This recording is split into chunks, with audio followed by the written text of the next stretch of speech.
let's imagine a world where India doesn't play cricket or have any interest in it, right?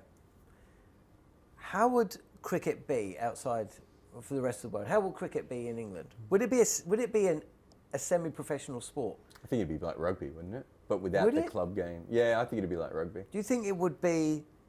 So one of the stats that is doled out is that 80% of the money made in cricket is made out of India. Yeah, but if rugby was huge in India, or a lot of other sports around, if darts was the national sport of India, like 95% of the money might be made out of India, right? Like there's so much money in India that I think people don't truly understand what they're saying when they say that stat.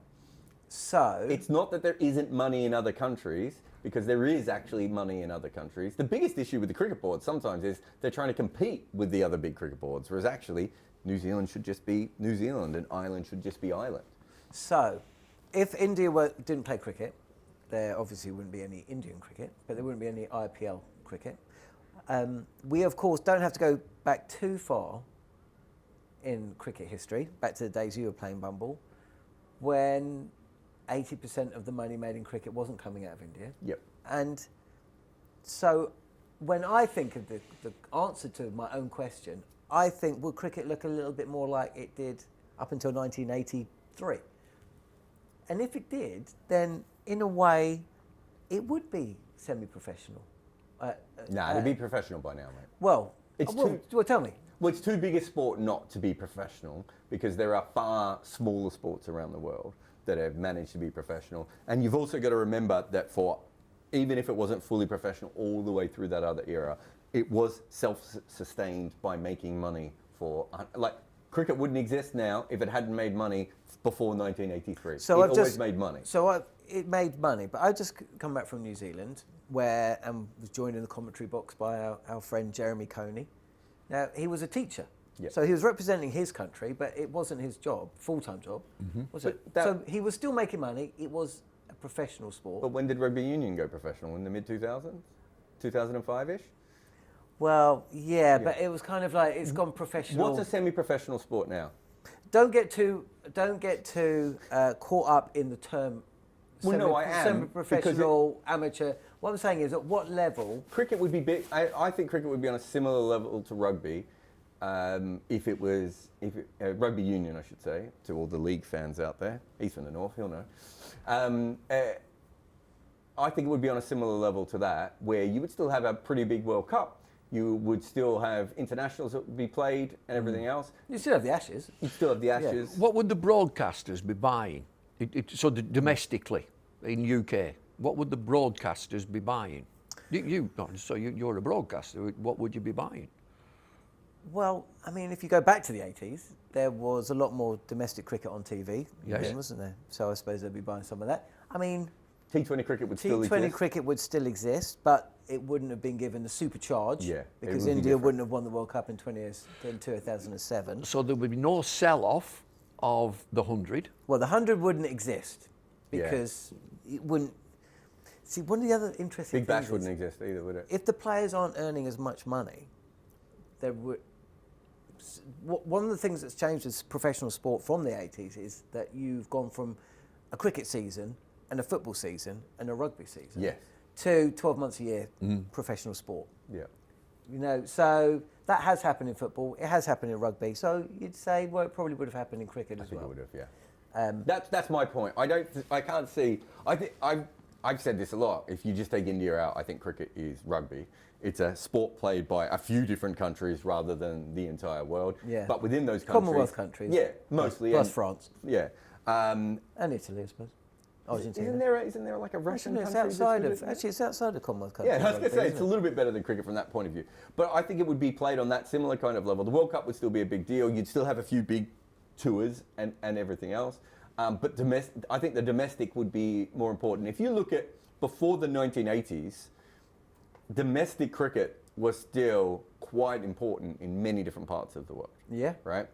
Once 1980s happens, It's not just India either. No. Cricket explodes through World Cups being shown and TV, and then Yes, pay TV. Sky TV changed a lot in this country, and satellite TV. Exactly, just satellite TV around the world Yeah. in general. Then Cricinfo changes things a step further, and now you have streaming. Do right? you still have Cricinfo if there's no India? Yes, but it wouldn't have grown as quickly as it did. I mean, Cricinfo currently, I don't know, has like 50 or 60 million users. It wouldn't have 50 or 60 million users, but you know, Scrum is quite a big website, right? Like So ESPN split bought a few. that 50 or 60 million into countries. It's my memory of it when I worked at Cricinfo, and that's 6 years ago now, was that it used to be 10% in America, 15% in England, 10% in Australia, and then low, like 2 and 3% in a few other countries, and then 50 to 55% in India. So it's not just India, but remember, there's a lot of Indian expats in those other countries as well. Yeah, there's 10 million Indian expats in America. Yeah, so you do have an element of that as well. So IPL is broadcast on TV in the UK. Yeah. What are the viewing figures? They're not massive. Do you know what? They're not quite massive. healthy. They're healthy. Go on. I don't have the figures, but I think that some of the bigger teams chart. I think they justified its existence in TV in this country it's in a a weird way time, that though, they isn't it? don't. 300,000, time. 400,000, 500,000. Yeah, but you're talking viewers. those. Well, if you get them, then I think you're laughing. That's a big amount. That's a big amount. But if you in the UK and you're watching television, people watching our show, if we're saying 300,000 watching an IPL game is a big amount, I think they'd be very surprised, really surprised. Yeah. So, I would say that having worked for Sky, that if you've got a test match and there are a million viewers, Yeah, that's big. yeah. Yeah. Which I don't think you're getting 300,000 for an IPL game. There you No, go. maybe the weekend ones. Maybe. Yeah, I don't know. but I think you get a peak for a real good, interesting, and they go in quarter of an hour peaks, don't they? Looking at half an hour, quarter of an hour, you get 450,000 for a big Mumbai Indians game Let me that's on at find the out. right time. Would But it's not massive numbers. If my memory serves me right, before 2005, which was on Channel 4, and I think they peaked at 8 million. Round about that, yeah, 8 that's million. right. 9 million. Prior to that, on free-to-air TV, which was the BBC in the UK, they'd never had a 2 million audience. Never. Really? Never. Yeah. If my memory serves me right. I would stand corrected by one of these broadcasts, but that's what was going around. Yeah. 2005 was unique because it was such an iconic series. We still talk about it. Can I flip peaked it? at 8 million. Slightly. So one of the reasons that Cricinfo does better than CricBuzz, even though I think CricBuzz has more fans now than Cricinfo does, is because Cricinfo is still a website-based thing, and people go on the scorecard.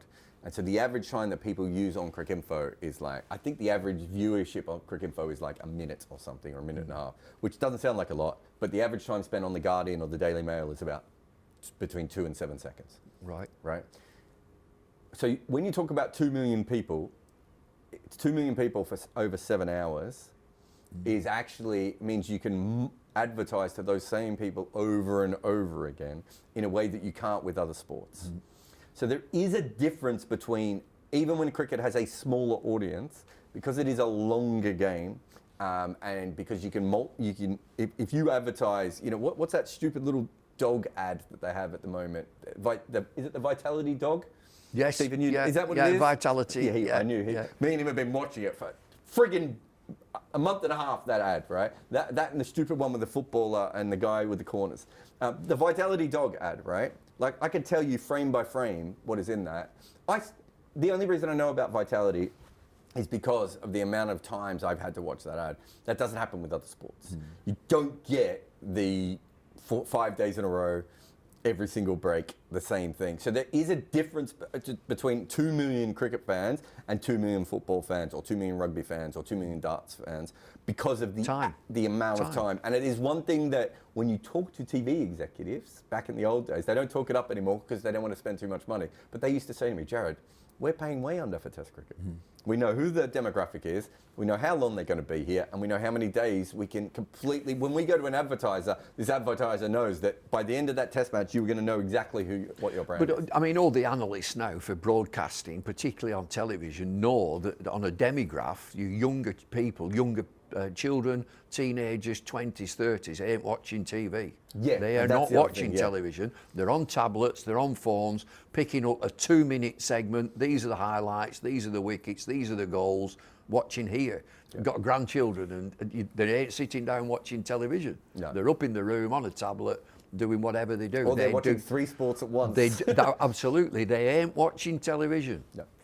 Let me throw some differences with how cricket would look now. I'm not saying better or worse, I'm just saying differences. Test cricket would still be the pinnacle of the game, cliche I know, but the primary form of the game. You would never ever have, unless there was a particularly well-paid panto, which meant that a star all-rounder would rather play Widow Twankey rather than go and tour India. He was very good in that beef. I thought he should have got a BAFTA for that. He was excellent. But essentially, never ever going to have a situation where Test cricket think he's ever done one since. Isn't played between the best players, because that's where the money would be. Would you say? Well, that was not the case in the old days, though, is it? Because you did have a lot of the New Zealand players, early Australian and South African players would come over and play club cricket in England. Then the West Indians did it. Yes. So you did have 100 years ago. Well, Garfield Sobers was 50 years ago. Yeah. But we're talking now. So how by the game this would point, by this point, no, I still think there would be options, right? But not as much as now. Well, let's say you're a West Indian cricketer, right? And this Indian thing doesn't exist. Yeah. So West Indian... Or India, as it's otherwise known. I think you get $5,000 to play a test match for the West Indies, or at least it was within a couple of years ago, right? Yeah. Most of my West Indian friends who are decent level cricketers get $20,000 for a weekend's work in a USA league. But they don't exist. But they did exist even back then. Well, not to the same level. No, but... I mean, if you think about I think there's West Indies playing even if you take Test India out, cricket over the last 20 years, how many instances would you say, well, it's difficult, but between 1985 and 2005, every single overseas West Indies or home series the West Indies played, on how many occasions was there that a player didn't play for the West Indies because they were playing in a USA league? No. But it's not just that. What I mean is, so in the 90s, Carl Hooper retired probably a little bit earlier than he had to, and he played Shield cricket, right? Sorry, club cricket in Melbourne. Abdul Qadir played club cricket in Melbourne. He did. Right? There was actually... But not many. No, but not we're like talking now. about your alternate world where India doesn't bring extra money into the game. So these T20... Do the T20 leagues around the world exist? I don't think that's my point to you, is I don't think it needs to be that, because the northern leagues always found ways to have money to get players. Not to the same level now. I know what some of the players get for playing club cricket in the Kent and... It's not as much as what Carl Mayers would get for playing in the but BPL. But you're talking about something different. No, I'm not. Yes, you are, because you're talking about a whole world where all that money has already gone in to the system. In the old days, in the 1980s, I think a West Indian player got paid $200, right, to play in an international game at that point, right? But let's say by 2010, that's gone up to $1,000. Yeah, $1,000.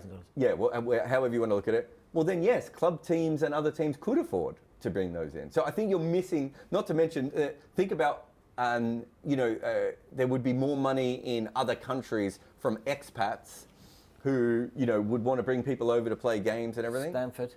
All that sort of stuff, right? Like, even without T20 leagues, I think that would exist. So I still think there would be that issue there. I don't disagree with your general point. Don't forget that T20 started in England. Yeah. By the guy from from Warwickshire. Yeah, and 22 years on with... Stuart. It's definitely, his name is Stuart something. Robertson, Stuart. It's so close. That was 2003. Yeah. That's 2003. We invented T20 cricket, and it exploded. But you didn't invent, what John's saying is you didn't invent the franchise stuff. And so No. what I would say is, and I'm not a rugby expert. I don't know if any of us are rugby experts. Definitely not rugby. But I would say over the last 20 years, I've noticed club rugby in a way that I never noticed club rugby. And I know I'm from Melbourne, so I'm not the perfect example of this. But I never I had a look at that. And the reason that club rugby grew is because you can only play so many internationals, right? You can't play game after game after game. You can't have 5 games on a weekend and all this sort of stuff. So let's say T20 cricket and one-day cricket continued. Yeah. Even 4-day cricket and 3-day cricket, however you want to look at it, I think that is still where the money was going to have to be made at a certain point, because it's actually very hard, as every other sport in the world other than cricket has found, to make any money from international cricket, because you can't rinse your best players over and over again. They need to be rested. You know, you can only bring so many people over to play them and all that sort of thing. So I think eventually cricket would have had a boom of domestic cricket just because of the way that TV works, right? You want a game on every single night. And that's what every other sport in the world does. So cricket was destined to go in that direction. Even if we still said Test cricket is the pinnacle, we would have had 40 over cricket, which is obviously the best form of cricket. We all know that. And Australia and England would be the powerhouse still? Or would somebody else have come Pakistan through? would be interesting without India, wouldn't it? Well, this is why I'm throwing it out there. Yeah. So what happens? I think Pakistan would be really interesting without it. I mean, Pakistan obviously have domestic issues that stops them from getting as powerful. But it'd be interesting to see where Bangladesh and Pakistan would be without India looming over them. Would they have we may have had a situation also that they would be sharing the wealth, as it used to be back in the Yeah. 80s. You would share that wealth to get competitiveness. You know, the West Indies would be a force. The new Sri Lanka would be a force. Well, one of the really interesting things, I think, is that India have absolutely shown everybody else how to monetize the game in ways that has never, ever been monetized. And also made it an even more of a global spectacle in a way that nobody else has ever done. So coming onto the 100, the sale of the 100, they will do that. They are past masters. When they buy the 49% of the 100 teams, they will globalise 100 cricket. They will digitalise it. They're brilliant at that. They're absolutely brilliant at building media-wise a franchise brand. Yeah. And that's what they will do with 49%. All these counties, we've done this before, who are thinking, oh, there's nothing going to change. The cloud cuckoo land, it will change massively. I think the big difference is that, so I don't know how much you know about the history of Indian cricket, but up until 1992, the BCCI actually had to pay for cricket to be on the TV. Yeah. Right? So they had to sue the, I think it's Doordarshan, Doordarshan. The local broadcaster, to get it jailbroken away so they could sell it. Mark Mascarenhas was There was involved at that time. I think he was around that period, certainly, yeah. And so if you look at the history from that point forward, and you can go back a decade and a half before to Packer, up until the 1980s, capitalism didn't really exist in cricket. So it made money and it worked within capitalists, but it was basically government-run organisations. Packer comes along, India start to sell stuff. You have Mark Mascarenhas in the 90s. Yeah. You have cable TV, you know, all this sort of stuff. Capitalism was actually coming into cricket with or without India, right? The difference is that India become a huge capitalistic machine, and so they drag cricket along a little bit quicker. But I think it was going to be dragged that way anyway, just because eventually capitalism wins until it eats itself and dies. But do you know what I mean? Eventually capitalism is going to suck everything into it, and someone was going to come along and work that out. And Lalit Modi was trying to do this in the 90s, you know, when he was talking to people like Mark Mascarenhas, right? Kerry Packer was doing this in the 70s. And if you go back, I know you don't want to go back to the old history, but there were occasions of like almost the New Zealand Test team was decimated because their 3 best players were playing club cricket in England for an entrepreneur, right? These things did exist beforehand. And if you go all the way back to the 1800s, before we got formal county and international stuff, we had touring sides, and they would be the best players, usually in England, but sometimes of the world, and they would just go around playing like the Harlem Globetrotters. Like, there had been elements of capitalism, but we kind of killed it off a little bit. Well, it hadn't been as so all-encompassing. And once we got to Packer, I think people, I just think even without India, by the time we got to 2015, I think people would have worked out how to make a lot more money from cricket. It would be different than it is now, of course, especially without India to drive it. How would your job have been different? Do you think you would have, your path, I know this is going a little bit introverted in what we're doing, but I mean, you know, your career, how important do you think it you think it would have been as easy to do what you did and have done without India, if India didn't play cricket? I think the big thing for me is compared to tennis and rugby, right? Which are now also 12 months of the year sports, right? They don't have a hardcore fan group that kind of allows you from the mid 90s to kind of just cover the sport correctly because there's enough money coming in. So would I be more like a tennis writer or a rugby writer traveling around from tournament to tournament, perhaps, and doing it in a slightly different way and not being able to cover the sport at large, but sort of drifting between summers in England and Australia a little bit more? Yeah, So I mean, it's would gold. change it. Cricket is gold for media because it's so long. The day is so long. Yeah. There's always something happening. There's always debate, as we do here. There's always something to write about, to talk about, confrontational, elation, despair. And also those, this, you've got the Following On India show now, right?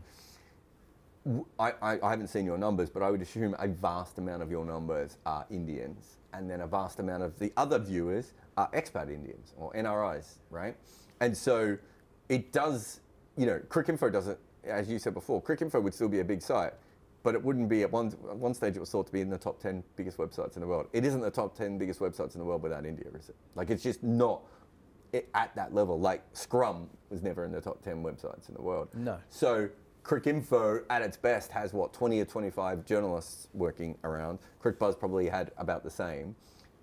There's no way you could do that without that kind of machinery of India. And it's not that India always made money for... It drives it. India drives it. It just drives the views and the reads and everything else. And, I remember when the newspapers went online over here, and I don't mean, when they first started putting their articles online, but when literally newspapers would put up almost every article online that you could read before the paywalls came in, and all the journalists went on to Twitter.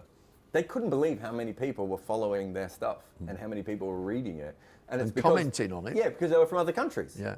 Right? Yeah. And that is the thing that India brought through. And,